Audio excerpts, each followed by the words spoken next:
ಉಡುಪಿಯಲ್ಲಿ ಸುದ್ದಿಗೋಷ್ಠಿಯನ್ನು ಉದ್ದೇಶಿಸಿ ಮಾತನಾಡಿದ ಕಾಪು ಶಾಸಕ ಗುರ್ಮೆ ಸುರೇಶ್ ಶೆಟ್ಟಿ ಅವರು ಮಾತನಾಡಿ, ಕಾಪು ಕ್ಷೇತ್ರದ ಅಭಿವೃದ್ಧಿ ಜನಪರ ಕಾರ್ಯಕ್ಕೆ ಮಾಜಿ ಸಚಿವ ವಿನಯ್ ಕುಮಾರ್ ಸೊರಕೆ ಅವರು ಅಡ್ಡಿಪಡಿಸಿ ಚಿಲ್ಲರೆ ರಾಜಕಾರಣವನ್ನು ಮಾಡುತ್ತಿದ್ದಾರೆ. ಇದನ್ನು ನಾವು ಸಹಿಸುವುದಿಲ್ಲ. ಸಂಘರ್ಷದ ರಾಜಕೀಯ ಮುಂದುವರಿಸಿದರೆ ಜಿಲ್ಲಾ ಉಸ್ತುವಾರಿ ಸಚಿವರಿಗೆ ಕಪ್ಪು ಬಾವುಟವನ್ನು ಪ್ರದರ್ಶಿಸುತ್ತೇವೆ ಎಂದು ಗುಡುಗಿದ್ದಾರೆ. ಕಾಪು ಕ್ಷೇತ್ರದಲ್ಲಿ ನಡೆಯುವ ಪ್ರತಿ ಅಭಿವೃದ್ಧಿ ಕೆಲಸಕ್ಕೂ ಆಕ್ಷೇಪವನ್ನ ವ್ಯಕ್ತಪಡಿಸುತ್ತಾರೆ. ಅಧಿಕಾರಿಗಳನ್ನು ಬಳಸಿಕೊಂಡು ಸರ್ಕಾರದ ಮೂಲಕ ಒತ್ತಡ ಹಾಕಿ ಅಭಿವೃದ್ಧಿ ಕಾರ್ಯಗಳಿಗೆ ಅಡ್ಡಗಾಲನ್ನ ಹಾಕುತ್ತಿದ್ದಾರೆ ಎಂದು ದೂರಿದರು. 6 ತಿಂಗಳ ಹಿಂದೆಯೇ ಎಸಿಡಿಸಿ ಸಹಿತ ಸರ್ಕಾರಿ ಅಧಿಕಾರಿಗಳು ಪರಿಶೀಲನೆ ನಡೆಸಿ ಗಡಿ ಗುರುತು ಮಾಡಿ 6.30 ಎಕರೆ ಭೂಮಿಯನ್ನ ಯುವಜನ ಸಬಲೀಕರಣ ಇಲಾಖೆಗೆ ಇದೇ ಸರ್ಕಾರ ಮಂಜೂರು ಮಾಡಿದೆ.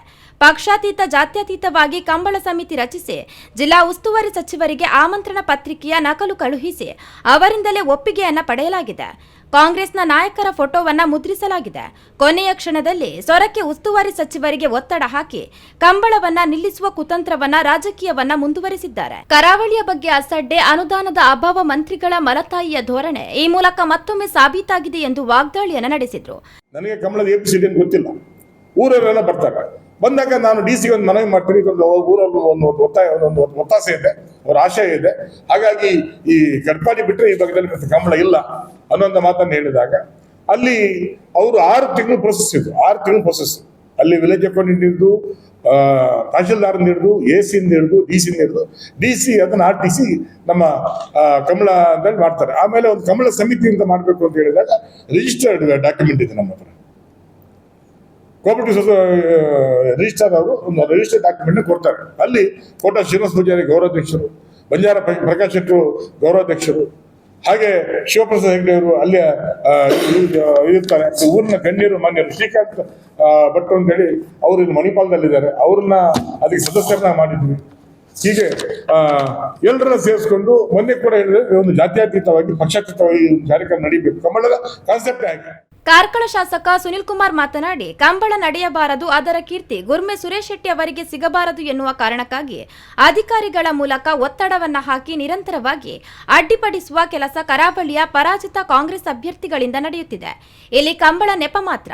ಜನಪರ ಚಟುವಟಿಕೆ ನಡೆಯಬಾರದು, ಜಿಲ್ಲೆಯ ಅಭಿವೃದ್ಧಿಗೆ ಹಿನ್ನಡೆಯಾಗಬೇಕು ಎಂಬುದು ಕಾಂಗ್ರೆಸ್ನ ಹಿಡನ್ ಅಜೆಂಡಾ. ಅಧಿಕಾರಿಗಳ ಕಾಂಗ್ರೆಸ್ ಪರಾಜಿತ ಅಭ್ಯರ್ಥಿಗಳ ಕೈಗೊಂಬೆಗಳಂತೆ ಕೆಲಸ ಮಾಡುವುದನ್ನ ಯಾವುದೇ ಕಾರಣಕ್ಕೂ ಸಹಿಸುವುದಿಲ್ಲ ಎಂದು ಆಕ್ರೋಶವನ್ನ ವ್ಯಕ್ತಪಡಿಸಿದ್ರು. ಉಡುಪಿ ಕಂಬಳಕ್ಕೆ ಅನುದಾನ ಕೊಡುವುದು ಬಿಡುವುದು ಸರ್ಕಾರಕ್ಕೆ ಬಿಟ್ಟಿದ್ದು, ಸರ್ಕಾರ ಅನುದಾನ ಕೊಡಲಿ ಬಿಡಲಿ, ಕಂಬಳ ಸಮಿತಿ ನಿರ್ವಹಣೆ ಮಾಡುತ್ತೆ. ಉಡುಪಿ ಕಂಬಳಕ್ಕೆ ಇನ್ನೊಮ್ಮೆ ಭೂಮಿ ಪೂಜೆ ನಡೆಸಿದ್ರೆ ನಾವು ಬಿಡುವುದಿಲ್ಲ, ಉಗ್ರ ಸ್ವರೂಪದ ಪ್ರತಿಭಟನೆ ನಡೆಸುತ್ತೇವೆ ಎಂದು ಎಚ್ಚರಿಕೆಯನ್ನ ನೀಡಿದ್ರು.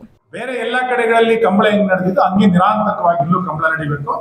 ಸರ್ಕಾರಕ್ಕೆ ಇಚ್ಛೆ ಇದ್ರೆ ಅನುದಾನ ಬಿಡುಗಡೆ ಮಾಡಿ ಇದಕ್ಕೆ ಸಹಕಾರ ಕೊಡ್ಲಿ. ಸರ್ಕಾರ ಅನುದಾನ ಬೇಡ ಅಂತ ನಾವು ಹೇಳ್ತಿಲ್ಲ, ಬಿಡುಗಡೆ ಮಾಡಿ. ಸರ್ಕಾರ ಅನುದಾನ ಕೊಡೋದಿಲ್ಲ ಅಂತಂದ್ರೆ ಶಾಸಕರ ಸಮರ್ಥ ಇದೆ, ಕಂಬಳ ಸಮಿತಿ ಸಮರ್ಥ ಇದೆ, ಅದನ್ನ ಕಂಬಳವನ್ನು ನಿರ್ವಹಣೆ ಮಾಡ್ತಾರೆ.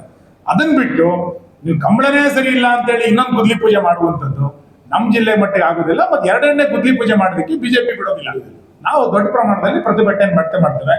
ಮತ್ತು ನಾವು ಎಲ್ಲ ಶಾಸಕರು ಅತ್ಯಂತ ಸಜ್ಜನಿಕೆಯಿಂದ ಜಿಲ್ಲಾ ಉಸ್ತುವಾರಿ ಸಚಿವರಿಗೆ ಗೌರವ ಕೊಟ್ಟು ಹೇಳ್ತಾ ಇದ್ವಿ. 2.5 ವರ್ಷದಿಂದ ನಾವು ನಿಮ್ ಜೊತೆ ಸಂಘರ್ಷ ಮಾಡಿದ್ವಿ. ಆದ್ರೆ ನೀವು ಸಂಘರ್ಷಕ್ಕೆ ಎಡೆ ಮಾಡಿಕೊಟ್ರೆ ನಾವು ತಯಾರಿದೆ.